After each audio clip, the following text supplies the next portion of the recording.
नमस्कार, मैं हूं दीपाली राणा। आप देख रहे हैं कमोडिटी कॉल और अब बात करते हैं कमोडिटी मार्केट के पूरे एक्शन की, प्राइसेस की। तो सबसे पहले सोयाबीन पर चर्चा करेंगे। दरअसल मंडियों में सोयाबीन का भाव लगातार एमएसपी से नीचे बना हुआ है। वहीं पिछले साल के मुकाबले इस साल गेहूं की खरीद 46% बढ़ी है। इन दोनों खबरों पर हम बातचीत करेंगे। हमारे साथ सोपा के डीएन पाठक हैं और साथ ही आईग्रेन इंडिया के डायरेक्टर राहुल चौहान बने हुए हैं। वहीं स्ट्रैटेजीज पर बातचीत करने के लिए प्रति फिनमार्ट के डायरेक्टर मनोज कुमार जैन भी हमारे साथ मौजूद हैं। आप सभी का स्वागत है। और सबसे पहले तो बात कर लेते हैं सोयाबीन की कि किस तरीके के ट्रेंड्स देखने को मिल रहे हैं, क्या यहाँ से आगे की स्थिति नजर आ रही है, प्राइसेस अंडर प्रेशर क्यों है या आगे क्या ट्रेंड्स बन रहे हैं। तो पाठक साहब नमस्कार, बताइए। पहले तो आपसे समझना चाहेंगे एग्जैक्ट सिचुएशन क्या बनी हुई है, बाजारों में क्या स्थिति है। बाजार में सोयाबीन की कीमतें पिछले कुछ दिनों में गिरी हैं। जब से नाफेड ने और एनसीसीएफ ने अपना सोयाबीन मार्केट में बेचना शुरू किया है, तब से कीमतें 200-250 रुपये गिर चुकी हैं। हमने सरकार से रिक्वेस्ट की थी कि इसको अभी रोका जाए जब तक कि सोइंग नहीं हो जाती है, लेकिन फॉर वट एवर रीज़न, क्योंकि माल बेचना शुरू कर दिया है, एक बड़ी क्वांटिटी है 20 लाख टन, तो उसकी वजह से बाजार में कीमतें गिरी हैं। अभी आज की मंडी प्राइस शायद 4150-4200 रुपए के आसपास होगी, उसके आसपास। ओके, तो प्राइसेस को लेकर पाठक साहब क्या ट्रेंड्स दिख रहे हैं फिर आगे। सॉरी, ट्रेंड देखिए, अगर ये ऐसे ही रहेगा जैसे अभी सेल चल रही है, और तो फिर ये कीमतें कहीं प्रॉप अप होने की उम्मीद नहीं है। ये इसी तरह से चलती रहेंगी, थोड़ा आगे थोड़ा पीछे, थोड़ा ऊपर थोड़ा नीचे।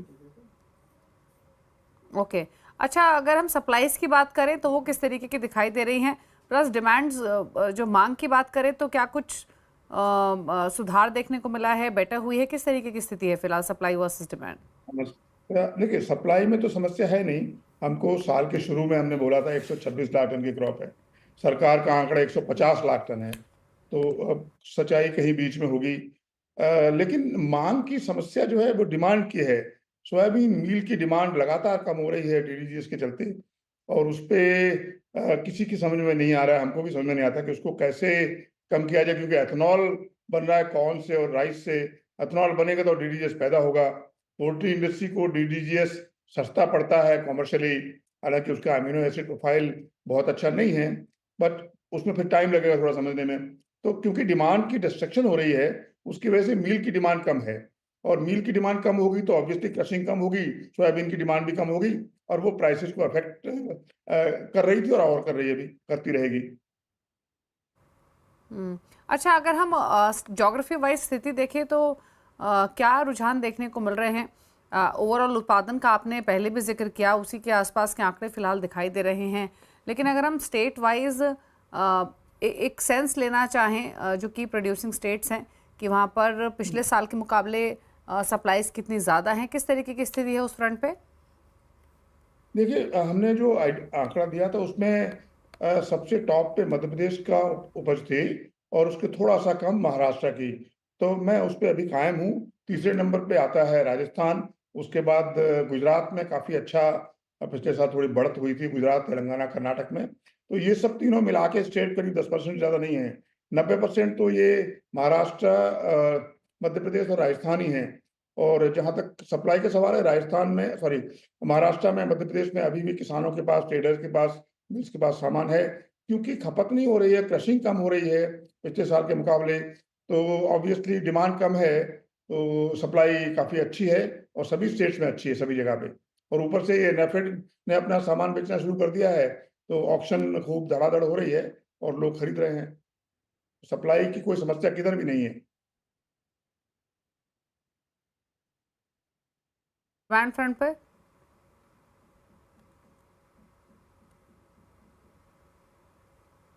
पाठक साहब, एक्सपोर्ट मार्केट्स की बात करें तो वहाँ किस तरीके की स्थिति दिखाई दे रही है।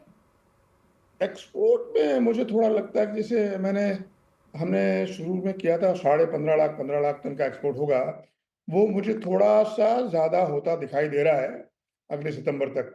मुझे लगता है ये 15.5 का शायद 17 तक पहुंच जाएगा, 16, 16.5, 17 तक, क्योंकि इस साल खास तौर से यूरोप की नॉन जीएम की डिमांड अच्छी रही है। एक वजह उसकी ये भी हो सकती है कि हमारी प्राइसेस थोड़ी बहुत ज़्यादा अप नहीं थी, $200-300 जैसे पहले रहती थी। दूसरा ये है कि वो यूडीआर जो यूरोप में अभी लागू होने वाला दिसंबर से, तो वहाँ के जो फीड मिल्स हैं, शायद उन्होंने ऐसा सोचा हो कि हम इस साल अभी खरीद के रख लेते हैं, थोड़ा स्टॉकिंग कर लेते हैं, नहीं तो बाद में पता नहीं यूडीआर का कंप्लाइंट कितना सोयाबीन मील आ पाएगा कि नहीं आ पाएगा। लेकिन ओवरऑल डिमांड मुझे लगता है पिछले साल के मुकाबले कम होगी, लेकिन जो हमने आंकड़ा लगाया था 15.5 लाख टन का, उससे थोड़ी ज्यादा रही, शायद करीब 17 लाख टन के करीब एक्सपोर्ट हो सकता है। अभी जब इस महीने के नंबर्स आएंगे जो हम देंगे अभी 10 तारीख तक, तब एग्जैक्ट पता लगेगा। ओके, चलिए शुक्रिया पाठक साहब बातचीत करने के लिए और शो में आने के लिए और बताने के लिए हर पर्सपेक्टिव से किस तरीके की स्थिति डिमांड सप्लाईज और प्राइसिंग के फ्रंट पर देखने को मिल रही है। लेकिन आगे बढ़ेंगे और अब बात करेंगे गेहूं की, क्योंकि इस साल पिछले साल के मुकाबले जो गेहूं की खरीद है वो 40% बढ़ी है। इस पर बातचीत करते हैं। एग्रीन इंडिया के डायरेक्टर राहुल चौहान हमारे साथ मौजूद हैं। राहुल जी नमस्कार, स्वागत है आपका। सबसे पहले जानना चाहेंगे कि जो हमने प्रोक्योरमेंट बढ़ते हुए देखी है पिछले साल के मुकाबले, और आंकड़ा इनफैक्ट 50% के आसपास की ग्रोथ रही है। डेफिनेटली सभी को मालूम है कि ये स्टेप्स इसीलिए उठाए जाते हैं ताकि प्राइसेस कंट्रोल में रहें, जो वेलफेयर स्कीम्स सरकार की उनको वो कैटर कर सकें। बट इस तरीके का जो रिस्पांस रहा है या जो पार्टिसिपेशन रहा है, उसके पीछे कारण आपको क्या लगते हैं? स्टेट वाइज सिचुएशन कैसी रही है? नमस्कार Deepali ji, thanks for inviting this show. देखिए, इस सीजन में कुछ ही क्रॉप ऐसी हैं जिनकी जो कीमतें हैं एमएसपी से अधिक हैं, जिसमें गेहूं शामिल है और मक्का शामिल है। बाकी जितनी भी क्रॉप्स हैं उसकी कीमतें एमएसपी से काफ़ी नीचे चल रही हैं। रही सरकारी खरीद की बात, अब तक इंडिया में कल तक जो है एफसीआई ने करीब 230 लाख टन से अधिक गेहूं की खरीद की जा चुकी है, जो लास्ट ईयर इसी अवधि के दौरान 178 लाख टन थी। और पूरे लास्ट ईयर में 266 लाख टन जो है गेहूं की सरकारी खरीद पहुंची थी, जिसका जो गिरावट जो आई थी उसका मुख्य कारण था कि जो फसल है वो मौसम की मार की वजह से प्रभावित हुई थी। परंतु इस साल जो पिछले 2 सालों से जो एमएसपी बढ़ी है गेहूं की, उसका असर बाजारों पे दिखाई देने लगा। किसानों ने गेहूं का रकबा बनाया और मौसम ने पूरा साथ दिया गेहूं का, और इस वर्ष हमें उम्मीद है कि 110 मिलियन मीट्रिक टन के आसपास गेहूं की खरीद पहुंच सकती है। रही सरकारी खरीद की बात, अगर आप देखें तो एमपी में इस साल 60 लाख टन का खरीद का लक्ष्य रखा गया था, और कल तक जो है करीब 61 लाख टन की खरीद हो चुकी है। और पूरे लास्ट जो सीजन था उसमें 48.4 लाख टन खरीद की गई थी। इसका जो मुख्य वजह है वो ये है कि एमएसपी के ऊपर जो गवर्नमेंट ने घोषणा की है एमपी में, उसकी वजह से सरकारी खरीद बढ़ी है। ठीक इसी तरह राजस्थान में जो लक्ष्य है 20 लाख टन का, उसमें से अभी तक 10 लाख टन हम खरीद कर चुके हैं। इसके अलावा अन्य राज्यों की अगर बात करते हैं तो लगभग सभी राज्यों में लास्ट ईयर के मुकाबले गेहूं की जो सरकारी खरीद है वो अच्छी बढ़ती हुई नजर आ रही है। और उम्मीद है कि 15 जून से 30 जून तक जो सीजन ऑफ हो जाएगा, बंद हो जाएगी सरकारी खरीद, वो 300 मैट्रिक टन से मतलब 300 से 325 मैट्रिक टन के बीच में रह सकती है। Okay, okay. अच्छा, रिपोर्ट्स तो ये भी इंडिकेट कर रही हैं कि जो निजी खरीद बढ़ती हुई दिखाई दी है वो पिछले 7 से 10 दिनों में ज़्यादा दिखाई दी है। तो जो डेली अराइवल्स फिलहाल आ रहे हैं की प्रोड्यूसिंग स्टेट्स में, फिर चाहे वो पंजाब हो या हरियाणा हो, किस तरीके के देखने को मिल रहे हैं? देखिए, डेली अराइवल्स अगर आप देखें तो इस टाइम एमपी, पंजाब, हरियाणा, उत्तर प्रदेश, राजस्थान और गुजरात में भी इस टाइम अराइवल एकदम पीक पर है। और एकदम ही गेहूं की फसल जो बाजारों में आई है, इस वजह से चारों तरफ आप देखेंगे मंडियों में गेहूं का हर जगह जो है गेहूं का प्रॉपर एक भंडार देखने को मिल रहा है। गेहूं नहीं उठ पा रहा। और कुल मिलाकर जो है ये सारा जो रीजन है ये है कि मौसम ने एक तो साथ दिया और रिकॉर्ड उत्पादन पहुंच रहा है इस बार। तो ये बहुत ही एक किसानों को धन्यवाद देना चाहेंगे इस चीज़ के लिए। और साथ ही जो इंडस्ट्री ने लगातार सरकार ने जो मध्यस्थता की, उसको भी सपोर्ट करते हुए बाज़ारों में संयम बनाए रखा। और अभी अगर आप मंडियों की बात करते हैं भाव की, तो आप देखेंगे 4 जनवरी 2025 को दिल्ली गेहूँ 3360 रुपए पहुँच गया था, क्योंकि काफ़ी रीज़न्स थे उसके पीछे। और अभी जो है वो 710 रुपए घटकर 2600 से 2625 रुपए प्रति क्विंटल बिक रहा है। मंडियों में भी अभी तक जब से जनवरी से अब तक इन 3-4 महीनों में गेहूं की कीमतें भी हैं वो 400 से 450 रुपए घट चुकी हैं। तो ये ओवरऑल ये इंडिकेट करता है कि गेहूं की जो सप्लाई है मार्केट में और जो उत्पादन है वो लगातार बढ़ रहा है। और सप्लाई बढ़ने से कीमतों पर दबाव बना। लेकिन जो सरकारी खरीद है एमएसपी पे 24-25 पे की गई और बोनस जो दिया गया है, उस वजह से केंद्रीय पूल में धीरे धीरे सरकार के पास गेहूं का स्टॉक बढ़ता नजर आ रहा है। Okay, okay. अच्छा, एक लास्ट क्वेश्चन आपसे। एक तो प्राइजेस यहाँ से कैसे देख रहे हैं आप, और दूसरा ये एक्सपेक्ट करें कि सरकार, या फिर आप क्या सोचते हैं कि सरकार को एक्सपोर्ट खोलने का डिसीजन रीलुक करना चाहिए अगर सिचुएशन कंफर्टेबल है तो? देखिए दीपाली जी, 1 अप्रैल 2021 को देश में 273 लाख टन का गेहूँ का स्टॉक था, जो 1 अप्रैल 2025 को 117 के आसपास रहा है। यानी अभी भी हमारे पास गेहूँ का स्टॉक केंद्रीय पूल में, अगर आप लास्ट 10 साल का कंपैरिज़न करेंगे, अभी भी कम है और हमें एटलीस्ट 2 साल रिकॉर्ड उत्पादन चाहिए होगा गेहूँ का, ताकि हमारे केंद्रीय पूल में एक पर्याप्त स्टॉक मिले और जो जितनी भी वेलफेयर स्कीम्स हैं, उसमें जो डोमेस्टिक कंज्यूमर है उसको पर्याप्त भाव पर आटा, मैदा, सूजी मिलता रहे। निर्यात खोले जाने पर अभी मेरे को संशय है, क्योंकि निर्यात तभी खोला जाएगा जब देश में एक पर्याप्त स्टॉक हो किसी भी कमोडिटी का। और रही बात व्हीट प्रोडक्ट्स की, आटा, मैदा, सूजी, उसका निर्यात भी एक इंडियन जो कम्युनिटी रहती है विदेशों में, वो गेहूँ का इम्पोर्ट करना चाहती है। उसके लिए व्हीट प्रोडक्ट्स जो हैं उसका निर्यात खोले जाना चाहिए। और दूसरा सवाल आपका जो था भाव को लेके, मैं मानता हूँ कि इस समय भाव जो है बॉटम लेवल पर आ चुके हैं और इससे अधिक गिरावट मुझे नहीं दिखाई दे रही। और मिलर्स में भी खरीद जो है सक्रियता है उनकी भी बढ़ रही है धीरे-धीरे। और जैसे सरकारी खरीद कम होगी, जो प्राइवेट में जो गेहूँ खरीदा हुआ है वो भी मंडियों में, मार्केट में आने लगेगा। तो ये रॉक बॉटम, मैं बॉटम भाव समझता हूँ इनको। आगे चल के कीमतों में इज़ाफ़ा आ सकता है, लेकिन कीमतों में जो लास्ट ईयर जो तेज़ी आई थी, वो स्तर ना लेके चलें, क्योंकि वो विभिन्न कारणों से हुई थी। इस साल हमारे पास अच्छी उत्पादन है, उपलब्धता अच्छी है, प्लस सरकार के पास भी एक अच्छा स्टॉक बनता नज़र आ रहा है। तो एक लिमिटेड पाउंड में आगे चल के 150 से ₹200 की मौजूदा भाव से तेज़ी हम देखने को मिल सकती है। ओके, चलिए शुक्रिया राहुल जी आने के लिए शो में और पर्सपेक्टिव से अपनी राय देने के लिए। व्हीट प्राइसेस हो या अवेलेबिलिटी हो या गवर्नमेंट डिसीजन से क्यों ना हो, thank you so much. Manoj Kumar Jain हमारे साथ बने हुए प्रतिफिन मार्ट के डायरेक्टर, करेंगे उनसे बातचीत, लेकिन एक ब्रेक के बाद चलो वापस आते हैं।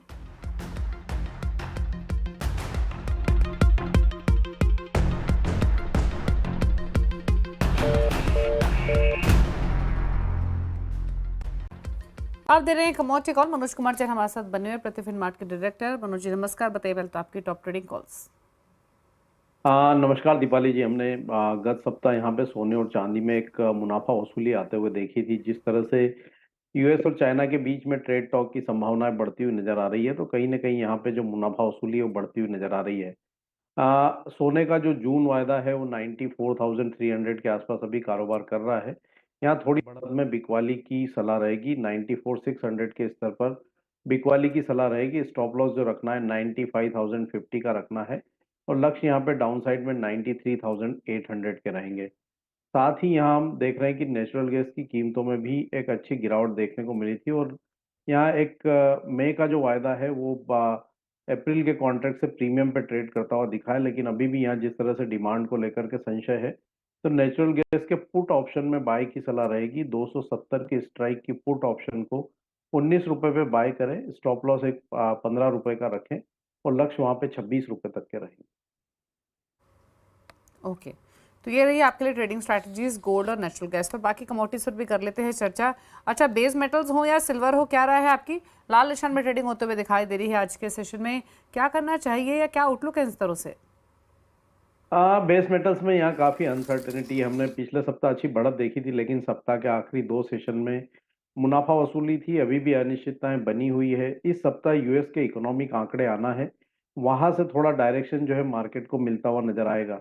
हालांकि हमारा मानना है कि ये वर्तमान लेवल से कोई बड़ी गिरावट की संभावना यहाँ नजर नहीं आती है, तो एक साइडवेज जो ट्रेंड है वो बेस मेटल्स में बना रह सकता है। लेकिन सिल्वर में जो है एक्सपायरी भी नजदीक है। साथ ही सोने में मुनाफा वसूली देखने को मिल रही है, तो उसका असर चांदी की कीमतों पर पड़ता हुआ नजर आएगा। हमारा मानना है कि चांदी में थोड़ा दबाव रहेगा और चांदी की कीमतें वर्तमान लेवल से और लगभग 1000 से 1200 रुपए की गिरावट दिखा सकती है। तो अभी यहाँ पे फ्रेश बाइंग के लिए थोड़ा वेट करना चाहिए और ओवरऑल बेस मेटल पेग में एक साइडवेज जो मूव है वो बना रह सकता है। ओके, तो ये बात हुई बेस मेटल्स की। एग्री कमोडिटीज की तरफ रुख कर लेते हैं राय। सबसे पहले तो स्पाइसेस के पैक पर, जहां पर टर्मरिक अंडर प्रेशर, जीरा कमजोर है, कोरिएंडर फ्लैट ट्रेड कर रहा है। क्या है आउटलुक जीरा और टर्मरिक दोनों पर? यहाँ पे भी जिस तरह से जो तनाव, जियोपॉलिटिकल टेंशंस जो है बनते हुए दिख रहे हैं, लेटेस्ट जो टेरर अटैक हुआ था उसके बाद, तो कहीं ना कहीं एक्सपोर्ट को लेकर के थोड़ा संशय है। इसीलिए स्पाइस पैक में थोड़ा सा गिरावट देखने को मिल रही है। हमारा मानना है कि जीरा फिर एक बार जो है यहाँ 21,900 22,000 के स्तर को टेस्ट कर सकता है। वर्तमान लेवल से और 300-400 की गिरावट यहाँ देखने को मिल सकती है। वहीं अगर टर्मरिक की बात करें तो यहाँ भी हमने फिर से एक बार जो है ब्रेकडाउन होते हुए देखा है और कीमतें 14,000 के स्तर के भी नीचे फिसलती हुई नजर आई है। तो टर्मरिक में भी हमारा मानना है कि 13,500 13,300 के स्तर फिर एक बार देखने को मिल सकते हैं। तो अभी यहाँ फ्रेश बाय के लिए जीरा और टर्मरिक में वेट एंड वॉच की ही रणनीति रखना चाहिए। और कॉटन सीड ऑयल केक पर क्या राय है आपकी? Sorry, cotton seed oil cake पर क्या राय है आपकी Manoj ji? Cotton seed oil cake में यहाँ पे थोड़ी अगर बढ़त आती है तो बिकवाली की सलाह रहेगी। 2970 के स्तर पर मई के वायदा में बिकवाली कर सकते हैं। 3010 का एक स्टॉप लॉस लगाएं और लक्ष्य यहाँ पे 2900 से 2880 तक के देखने को मिल सकते हैं। ओके, चलिए, तो ये राय रही कॉटन सीड ऑयल केक पर। शुक्रिया मनोज जी आने के लिए शो में और सभी स्ट्रैटेजीज पर अपनी राय देने के लिए। इसी के साथ वक्त हो गया एक ब्रेक का। ब्रेक के उस पर अब देखिए आवाज समाचार। नमस्कार।